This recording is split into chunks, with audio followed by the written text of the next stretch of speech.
I just got a bunch of pictures from Warner Brothers vaults of the actual original costumes. I think the costume art's really good, and it's just without frills, because today people have seen a lot of different superhero costumes. So it's how do you make it look believable? How do you take this outrageous concept of a guy who flies around and turn him into something real? Hey GQ, I'm James Gunn, and I'm gonna break down my top 5 favorite comic book movies.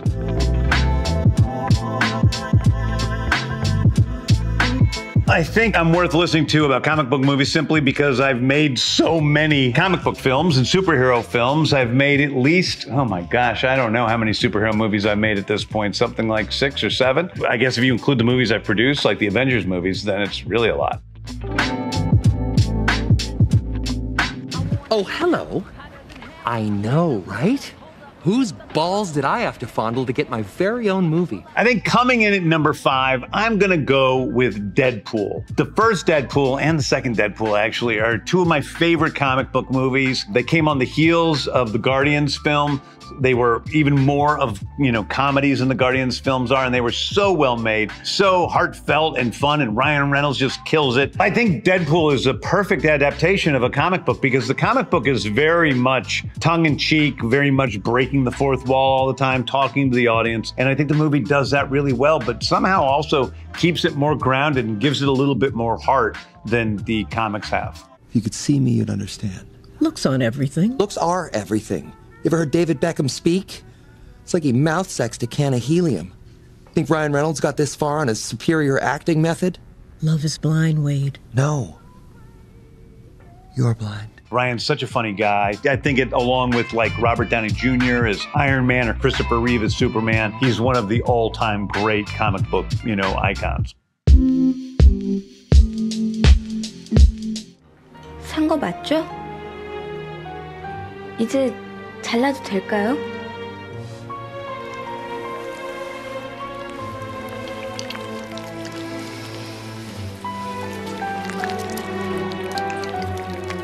Number 4, I'm going to say Oldboy. Now, a lot of people don't know that this is a comic book film, but it's based on a manga, and it's a Korean film. It reinvented action, and it really ushered in the new era of Korean cinema, which has continued to this day. They still probably make the best action movies in the world. But as a movie, it's just incredibly cinematic, incredibly colorful, really kind of gross, but also beautiful and shocking at the end. It has a real nice twist at the end, so it works on every level.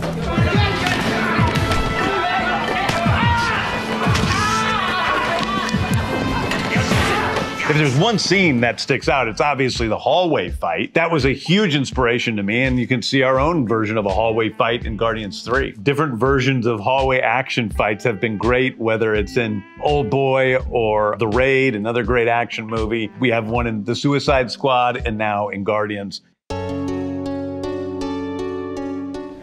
Sorry, do you think we know each other?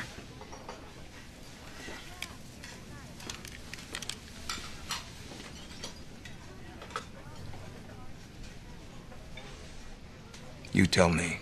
My third favorite all-time comic book film is A History of Violence, directed by David Cronenberg, one of my favorite directors. I love so many of his films, from Dead Ringers to Naked Lunch, but my favorite movie of his is probably A History of Violence. Viggo Mortensen stars in it. He's fantastic, and it's a really amazing movie about a guy who's a former killer who's trying to live this normal life and gets wrapped up in his past. When I saw History of Violence, I also, like Oldboy, I didn't know this was based on anything. I didn't know it was adapted from a novel, or especially didn't know it was adapted from comic books and a graphic novel. I just saw it as a movie itself, so it didn't have to live up to anything. It didn't have to overcome anything. It was just an amazing movie in and of itself that's emotional and passionate, and the violence and the action is shot really well. I mean, I really was influenced by History of Violence. I was influenced by the way that it didn't play like an action movie. You don't look at it and say, oh, that's an action movie. But if you watch the way Cronenberg shoots the action sequences in the movie, it's really spectacular and really deft.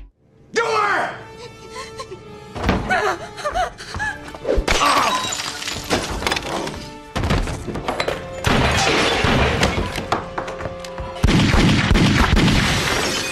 I think Cronenberg has a way of turning the world just slightly to see something really ugly about it in a beautiful way, if that makes any sense. And History of Violence does that. He just turns this normal American family just slightly and we see into its soul. And it's not the most beautiful thing in the world. There's this wonderful, of all the wonderful things, there's a wonderful sex scene in the movie between Viggo and his wife on the steps when she discovers, like starting to discover who he really is. I'm not a big sex scene guy. I don't take sex scenes apart in the same way I take action scenes apart, but I somehow really remember that scene because it was so raw and so passionate and so real. And usually sex scenes just seem like I'm actually usually waiting for them to be done, or they seem like unnecessary or just exploitative, you know? So this wasn't like that at all. This was a real part of the story.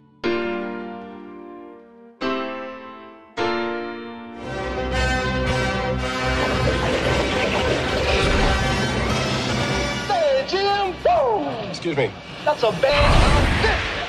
Number 2, I'm gonna have to go with a movie that changed my life, and that's Richard Donner's Superman. This one is important to me historically. It's a great movie, but it was also a movie I saw as a kid that affected my life a lot, and I remember seeing it at Pear Cinema in Manchester, Missouri, when it was first released. Strangely, the same exact theater that Jim Lee, who went on to create so many great comics characters, saw it in St. Louis, because we're both from there. I was taken up in this movie, and I remember when I was a child, I had seen Star Wars, and that was like such a big magical moment for me. And this was the next big magical movie. What the hell's that? Easy, miss. I've got you. You've got me! Who's got you?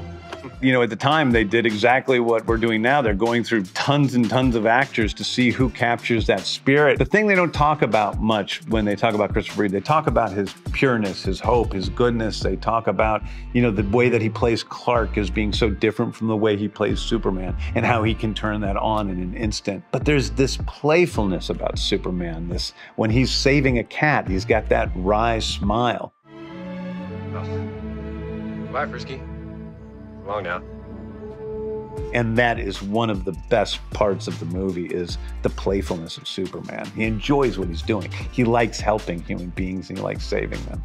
They just did the costume from the comics and they did it very simply and it works really well. The colors work well. I just got a bunch of pictures from Warner Brothers vaults of the actual original costumes. I think the costume works really good and it's just without frills, which was easier back then than today, because today people have seen a lot of different superhero costumes. So it's how do you make it look believable? How do you take this outrageous concept of a guy who flies around and turn him into something real? I think that, you know, what we're doing is different. It's its own thing, but I'm definitely influenced by what Donner did with Superman and what Christopher Reeve did with Superman. And Margot Kidder, who's fantastic in the movie. She's really the heart of it in a lot of ways.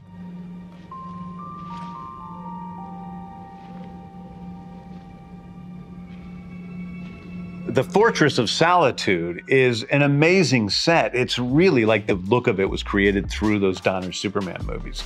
And I think it was a magical location that wasn't something that we're familiar with, but that was so well done and actually built big sets, and that's influenced me a lot. We have some of the biggest sets of all time in the Guardians of the Galaxy Volume 3. It's great to actually have real practical sets for these strange locations, so the, you know, actors and the crew kind of feel what's going on when we're there, and it just looks better than having everything be a total CGI fest. Please keep. Wait. How could there be two Spider-Men? There can't be two Spider-Men. Can there? My favorite superhero movie and my favorite comic book movie is an animated film. It's Into the Spider-Verse. This movie works from start to finish. It does not have a bad beat in it. The action is amazing. The emotion is amazing. The voice acting is incredible. It's well directed, well written, and I just don't think that there's been a better superhero movie than Into the Spider-Verse. I think that, you know, Into the Spider-Verse is truly the first, you know, comic book multiverse movie. They did it in such a balanced and real way. There weren't a lot of plot holes like there are in a lot of these multiverse movies. They thought everything through and it was just really tight.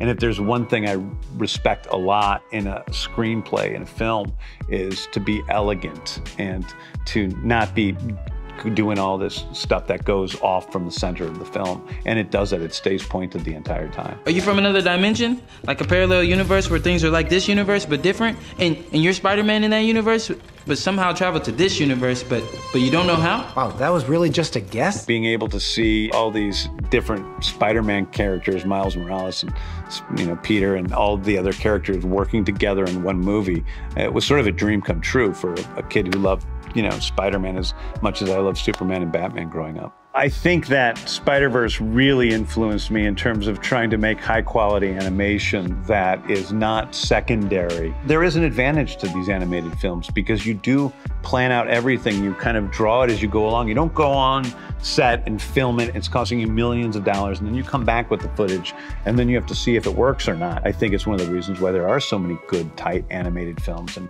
more often than not, they're better than live-action films.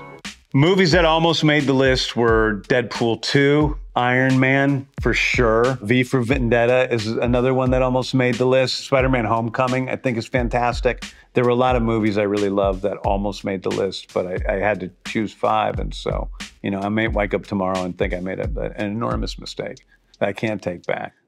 Can you just give us a quick drop of the list with your movies in it?